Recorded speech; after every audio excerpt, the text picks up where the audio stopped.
Kalian tahu nggak, tahun 2014 ada kasus mafia BBM yang sama fenomenalnya kayak kasus Pertamina sekarang. Di tahun 2014, ada skandal heboh soal suap dan mafia migas di PT Pertamina Energy Trading Limited atau PT Petral. Skandal ini terbongkar setelah audit forensik mengungkap anomali dalam pengadaan minyak tahun 2012 sampai 2014. Jaringan mafia ini menguasai kontrak suplai minyak sejumlah 250 triliun. Mereka menguasai sistem, mempermainkan harga, dan mengeruk keuntungan yang begitu besar, sedangkan negara dan rakyat menanggung kerugian. Modusnya ada dua. Pertama, para tersangka membantu perusahaan swasta memenangkan tender pengadaan minyak untuk Pertamina dengan cara curang. Mereka menggunakan nama NOC atau National Oil Company supaya seolah-olah minyak dibeli dari perusahaan negara agar memenuhi syarat pengadaan, padahal aslinya dari perusahaan swasta yang udah kong kali kong.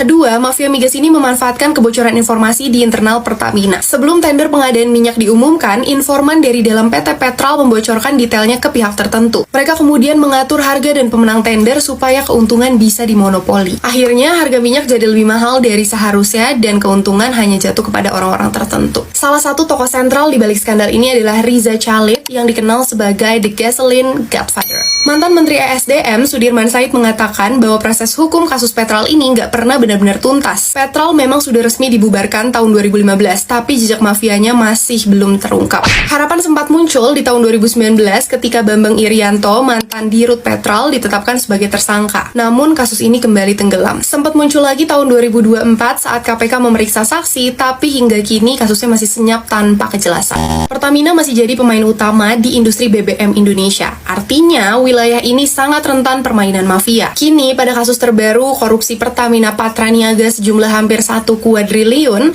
nama anak dari Riza Khalid, yaitu Muhammad Keri Adriato Riza, muncul sebagai tersangka. Begitu juga dengan Rifa Siahaan, Dirut PT Pertamina Patraniaga, dulu pernah bekerja di Petral. Jadi meskipun Petral bubar, sistemnya masih dipakai hanya dengan aktor yang baru. Korupsi di sektor migas ini terjadi karena celah permainan kotor yang terus dibiarkan. Sampai kapan negara kita mau dirugiin terus hanya untuk kepentingan sekelompok orang?